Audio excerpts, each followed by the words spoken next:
Hi again. If you're watching this and you're like, oh my gosh, she's wearing the same outfit, she has the hairstylist that last video I saw her make, it's because it's the same day. Because I started making a video that was more or less unscripted, and then I talked for an extra 15 minutes about something more or less unrelated, and now there's 2 videos. So, you wanted a double album? You're also getting a double video. So today, in this video, I want to talk about my favorite lines from each of the songs on the Tortured Poets Department. Now, I'm only doing the Tortured Poets Department because while I think that it's one long album, it's technically 2 albums. So I will do this one about the Tortured Poets Department, and then I'll do another one about the Anthology, because also is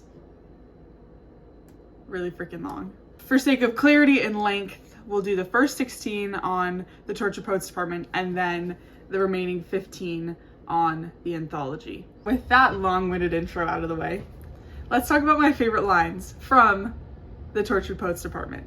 We're gonna start off strong with Fortnite. All my mornings are Mondays stuck in an endless February. Now, Taylor Swift says February, but so does Brandon Flowers and Somebody Told Me. Nevertheless, it is February, and I will always sing it like that. So, I love All My Mornings Are Mondays Stuck in an Endless February. This obviously is a great song. It's a great lead single. There's a lot to unpack here, and I'm happy to unpack that at a later date. But we'll just talk about this one line, which comes in the second verse. All my mornings are Mondays, stuck in an endless February. A lot of the album reflects the need or the desire to move on. And I think that this is a line that really brilliantly encapsulates how the process of moving on can feel. Everyone dreads a Monday morning. In February, there's nothing to look forward to. I think also it's cool, it's a little heartbreaking, but it's cool thinking about Lover, and we can keep the Christmas lights up till January, and now it's February, and the Christmas lights are down, and there's nothing to look forward to. And she's waiting for that Tuesday in March. But point being, they're just dreadful days. They're dreadful and there's nothing good happening. There's nothing to look forward to. You're at the start of the week, of the year, waiting to move forward. And I think that's brilliant. Okay, the Tortured Poets Department. I think I saw someone say like, this is the first time Taylor Swift has had a title track since Lover. And I was like, Evermore? So the Tortured Poets Department. The line that is my favorite is, again, in the second verse. Everyone we know understands why it's meant to be, because we're crazy. And this is one that I can't speak too much about, not knowing anything about these people or their relationship. However, I imagine that it is somewhat of a self-deprecating line, especially thinking about I can fix him, no really I can, where she acknowledges like whomever the song is about, people are kind of concerned about that person and her being with him. And so I imagine that like we deserve each other. We deserve each other. That's what this line is to me. That, you know, he smokes and then eats everyone's chocolate and thinks he's better than he actually is. But how could I, as the voice of this song, feel like I deserve any better than that? And there are a few other times in this album, which unfortunately I'm not able to tell you the songs off the top of my head. My friends try, but I wouldn't listen, and they watched me disappear and kind of thing. Like, obviously her friends were involved in this relationship because they're her friends. Also, Jack Antonoff, who is referenced in the song, has produced a lot for the 1975, which I'm not saying this song is about that individual. That is merely to say that her friends are heavily involved in her life. We'll leave it at that. My boy only breaks his favorite toys. This one is really, really cool. It's got such a neat extended metaphor of toys and playtime and like childhood playtime, the Sandlot, sand castles. There's a Ken reference in here, which was also in Hits Different. But the line that I love, again, comes from the second verse. But first pull the string, and I'll tell you that he runs because he loves me. This is technically 3 lines, but it all conveys the same idea, so we'll call it 1. It makes me think of Woody from Toy Story, probably because that's the only exposure I have to like toys like that. But you know, that pulls the voice box. The string in that doll's torso is connected to a voice box. It like winds it up and then it plays whatever it was. So if you think about, a toy is programmed to say certain things. So you pull the string and the programming is going to come out whatever it's supposed to say. And that is, he runs because he loves me. Whether that is the boy has programmed the speaker to say he runs because he loves me, or it was a choice almost of the speaker to say he runs because he loves me. Regardless of, you know, the semantics and mechanics of that, it speaks subtly to almost like the imprisonment that is present throughout this album of, I don't have a choice in the things that I feel, but I'm gonna say it anyway.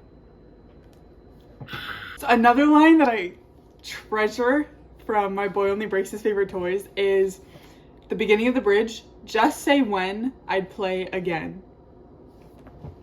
Like, no matter what this relationship has been through, no matter what these two people have been through, it was worth it. Just say when I'd play again. He was my best friend down at the Sandlot. I felt more when we played pretend than with all the Kens, because he took me out of my box. Like, what a stunning accolade to receive at the end of a relationship. That, yeah, I failed you. Yeah, I wasn't there for you the way I should have been. But what was good enough that you would do it again. Okay, Down Bad. This was interesting because it introduced some science fiction into Taylor Swift's discography, which in the past she has said she's not a huge sci-fi person. I believe it was the Directors on Directors interview during the All Too Well 10-minute version short film like press tour. So to get Down Bad and I Hate It Here, talking about like space and planets and things, was really interesting. But my favorite line in Down Bad is, I'll build you a fort on some planet where they can all understand it. This one comes from the bridge. Call it what you want, say what you will about the Lover House. You could draw parallels and comparisons for building the fort to building the Lover House. The part that really stands out to me is where they can all understand it. Obviously, she's given us 31 tracks of an album trying to get us to understand recent events in her life. She has released 11 albums trying to get us to understand her. That's not necessarily the main goal, but that is a very prevalent theme in Taylor Swift's discography and the way that she communicates publicly and with us. I love the imagery, I think, more than the implications of this one. I'll build you a fort on some planet where they can all understand it. That maybe there's somewhere where this all makes sense, and maybe I can get back there. Maybe we can return to that place that we were in. The next one is So Long London, and I love this one. This is one where I felt my soul changing when I was listening to it. The choir, I imagine that being in like an English church, like a little boys choir singing whatever, and then it goes like it swells into the synth, and it's exquisite. So this one comes from the end of the song, just before the last chorus, and I'm just mad as hell because I loved this place for so long, London. And I'm just getting color back into my face. I'm just mad as hell because I loved this place for so long, London. Bro, tell me that doesn't give you chills. I love it. I love the like double, triple entendre she's created with the So Long London. I love that London is like a synecdoche for whomever she's speaking about. that's his name, that's his association. London boy. Ugh, and she has, it's been years. It's regardless of who this is about, it's been at least 6-7 years of this. And so it's a place that she's familiar with, and now it's kind of ruined for her. This was not an easy thing to give up or to go through. And the anger just comes, there's resignation, there's grief, there's sorrow, but the anger comes from having to give up a place. The anger comes from having to separate oneself from the things that you know. And I think that's just a basic painful fact of life and grief, that, you know, it's so difficult to be in a place that is no longer yours, but you know so intimately. Which I think is something that's also reflected in Florida, my other favorite song. I will need to break down this song a little bit more because there's so much at play and it's just freaking amazing. So we just talked about So Long London. The next one is But Daddy, I Love Him. I love this one. I love this one. The joy is present. Where So Long London was just this pit of despair, But Daddy, I Love Him overcomes so much fear and backlash and just feels joy, which I think it's all she's ever wanted. All she's ever wanted is just to feel joy amid everyone being loud and obnoxious. And that's what But Daddy, I Love Him accomplishes. So my favorite line from But Daddy, I Love Him is, dutiful daughter, all my plans were laid. Without getting too much into lore, there are a lot of reasons that I feel my life personally reflected in this song. And dutiful daughter, all my plans were laid synthesizes that pretty darn well. The expectations of any daughter, any woman, her life track, the things she's going to accomplish, everyone kind of, you know, they see things that she enjoys and it's like, oh, this is going to be her thing. And she's expressed interest in this one thing. This is going to be her thing. And she's expressed interest in this one individual. That's going to be her person. And then when that thing changes, or, you know, you grow into cognizance and the ability to make your own decisions, and people are caught off guard by that. But this one is, it's a release of, I don't care what you say, I don't care what you expected of me. He's the one that I want. This is the person that I want to be with. And no, you can't come to the wedding. Okay, Fresh Out the Slammer. For just 1 hour of sunshine. Fresh Out the Slammer is definitely the banner for imprisonment as far as it is a theme in the Torture Poets Department. It's in the name. Slammer, if you didn't know, is another word. It's a turn of phrase for jail or prison. The internal rhymes in the song are exquisite as well. Camera flashes, welcome bashes, get the matches, toss the ashes off the ledge. Splintered back in winter's silent dinners, bitter, he was with her in dreams, bright and blue and fights in tunnels, handcuffed to the spell I was under. You want to talk about poetry? This is literally poetry because it is rife with literary devices. You want to talk about internal rhyme scheme? Ladies and gentlemen, I give you Fresh Out the Slammer. Holy guacamole. It's incredible. Another summer taken cover, running thunder, he don't understand me. Insane. It's so exquisite. So I love it. This line is from pretty early on. So, bright and blue and fights and tunnels, handcuffed to the spell I was under for just 1 hour of sunshine. Just 1 hour of sunshine being like the reward for her being locked away, kind of thing. Of, you know, just one glimpse of his smile and it's like, okay, I can endure this sentence. There's one good thing that comes out of it, but that makes everything worth it, which is not a very great way to live, not a great relationship to be in. She knows that. I'm just reflecting, just voicing that. Years of labor, ducts and ceilings in the shade of how he was feeling. But it's gonna be all right. I did my time. That hour of sunshine, that glimpse of a smile is worth everything else that she's going through, or was. But she did her time, and now she's ready to move on. Crazy. Okay, my other favorite, Florida. So this was the song that I claimed when the track list was released. My husband is from Florida. I studied Arabic for a few years, and if there are multiple dots over a letter, you just do like a line. And so when I write, I do 3 exclamation points and a line. Also, I love Florence and the Machine. And I was right. I was right to claim this one.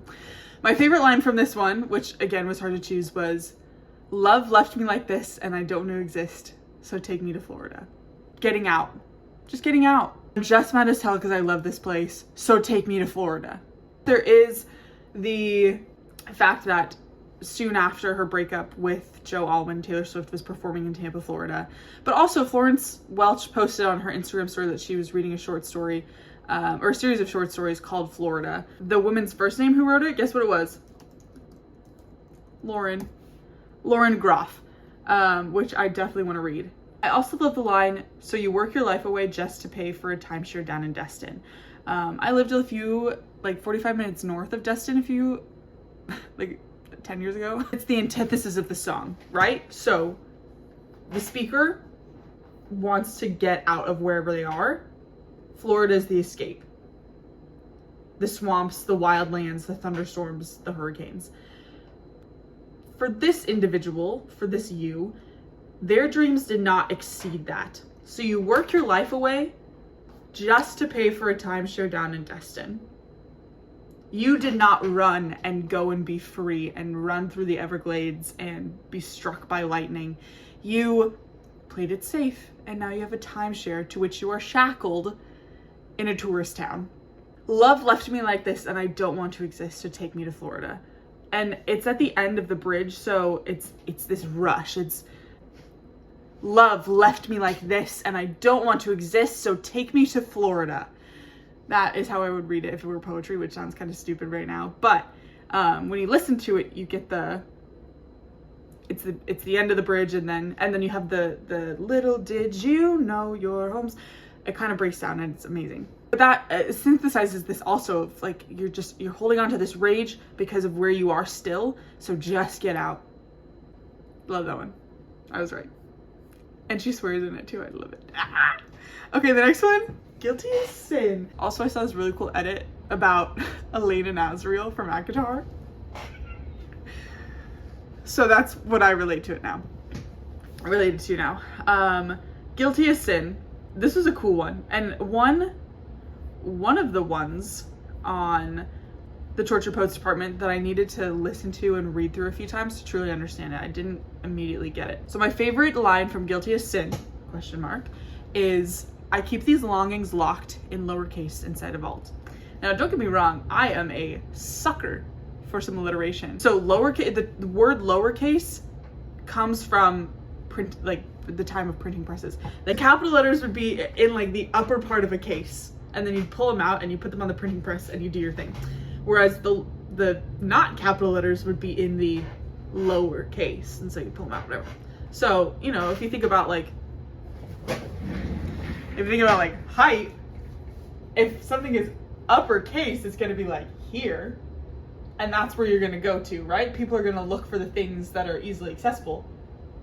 But these longings are kept in the lower case, where it's more inconvenient for you to go down and pull them out, whatever, right? So they'll stay more hidden there. I love that. I think that's so great. So that's why that's my favorite line. All right. Who's afraid of little old me? Not me. Is another one of my favorites, and I feel like it has a lot of really great literary parallels to certain characters. Personally, it makes me think of Anon from Throne of Glass, because I love her. And obviously the literary reference to Who's Afraid of Virginia Woolf. My favorite line from this is, "I am what I am because you trained me." This is such a good song. I can't even believe that we get to hear it. It's got such a cool sound also. Definitely the bridge is exquisite. I keep saying that word, but it's correct every single time. Because you lured me and you hurt me and you taught me. You caged me and then you called me crazy. I am what I am because you trained me. And I talked about this in the first video that I posted, the one where I like welcomed everyone to the department because I have the authority to do that. It really just succinctly synthesizes, you're angry, this is what you wanted. This is what you came for, and that's it. That's what this is about. This is what you wanted, well, this is what you're gonna get. The next one is, I can fix him. No, really, I can. My favorite line in this song, which is a really cool song, is a perfect case for my certain skill set. It's just cool. And I could see it from a mile away. A perfect case for my certain skill set. I think the lilting Western music of this song kind of imbues in it like a cavalier feeling to it, if that makes any sense. It's a cool song. LOML. Which is what it's called, because it's not love of my life, because it's also loss of my life. I do love the first two lines. Who's gonna stop us from waltzing back into rekindled flames if we know the steps anyway? It's almost like dancing with our hands tied. Who's gonna stop us from rekindling this, even though it hurts us? You know, we've done it before, we're gonna do it again. I think those are brilliant lines. Favorite line from the top one though is, when your impressionist paintings of heaven turned out to be fakes. This is one line that I think we can kind of commensurate with other Taylor Swift lyrics as being literal, which I'm sure you can, but why not make it figurative? I think impressionist paintings is important because impressionist paintings is not based on real life experience. It's based on what you assume or imagine something to be. So let's assume that these paintings are purchased, shall we? They're both impressionist and they're fake. So that's like 2 layers of fake right there, right? Because this person didn't realize, perhaps, that they purchased fake paintings, or they did and were trying to pass it off as real. The person who painted them doesn't know what heaven looks like. They're painting something based on what they imagine it to be or what they have heard other people talk about. And so not only is it an inaccurate representation of heaven, but it's also based on lies. Do with that what you will as far as relationships and promises. The next one is I Can Do It With a Broken Heart. The contrast from LOML to I Can Do It With a Broken Heart is sickening. This one I had a hard time picking like a favorite lyric because I felt like they were all so well connected that it was hard to just pick one, but I did choose In Stilettos for Miles, because that's really painful. For miles in stilettos, not like block heels, but like little narrow ones. That's very, very painful. Because I'm miserable and nobody even knows. Okay, the smallest man who ever lived. The line that is my favorite also comes from the bridge. It's, I would have died for your sins, instead I just died inside. This, I think, harkens back slightly to Guilty as Sin. The feeling of ultimate sacrifice. I would do anything for you, but you didn't allow me to do that. Yes, I died, but not for the thing that I would have wanted to die for. I was denied the sacrifice, the ability to express how much I loved you. And now I'll never get the opportunity to. The next one, The Alchemy. This one was another that it took me some time to contextualize and to truly hear. I like how you don't really get that she's talking about sports. Didn't process it as like football until she says, there was no chance trying to be the greatest in the league. Where's the trophy? He just comes running over to me.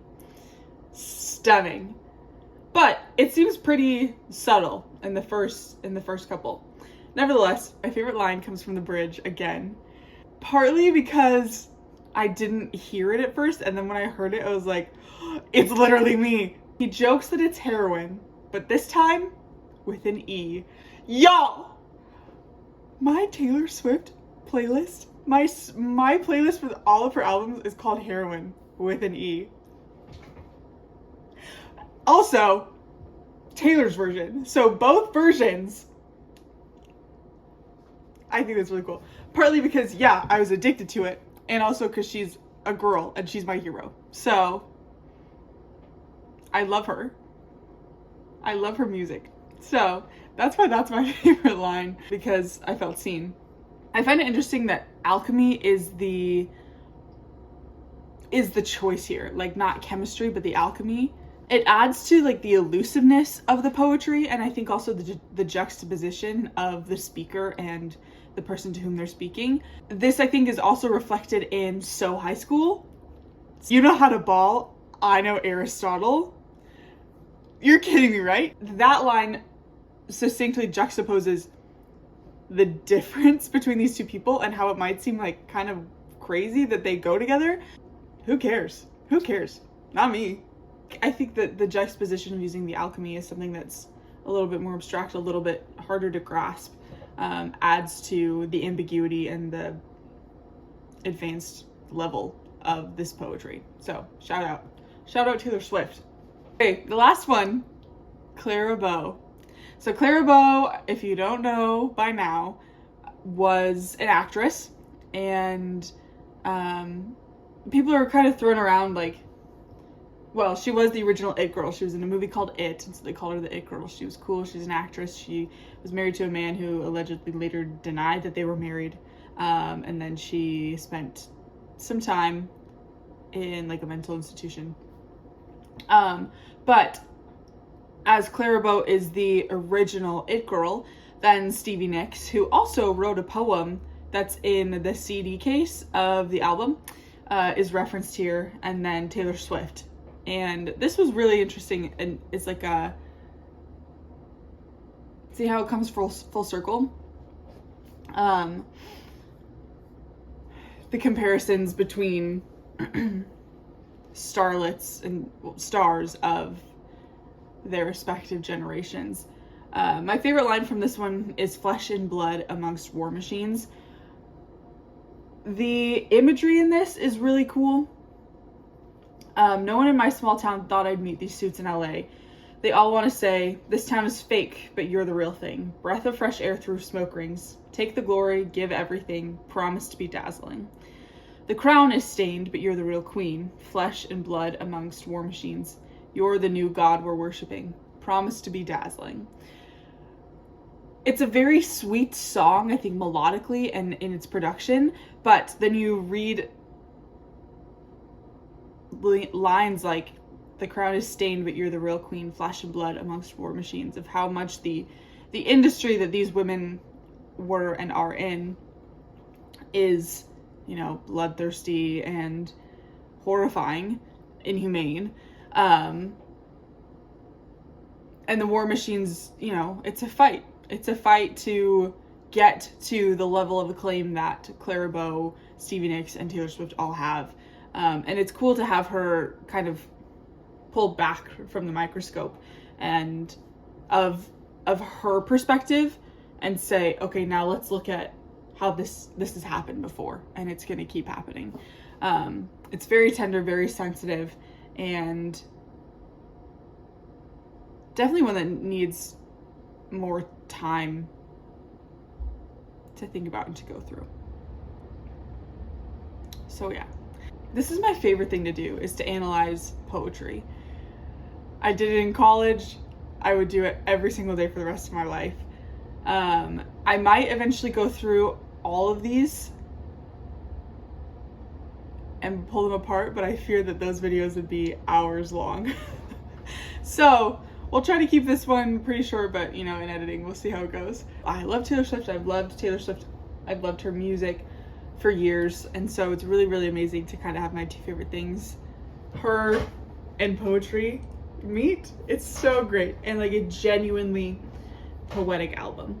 I'm going to do a similar video for the anthology. I am also going to do a video about my favorite songs, and as maybe a little teaser, there's 4 I'm going to talk about because I can't pick a 5th. In the order of them on the album: So Long London, But Daddy I Love Him, Florida, and Who's Afraid of Little Old Me, which might not come as a surprise, but those are my 4 favorites, and those are the ones I'm going to talk about. So, goodbye for now. We'll hit the anthology soon, and then more.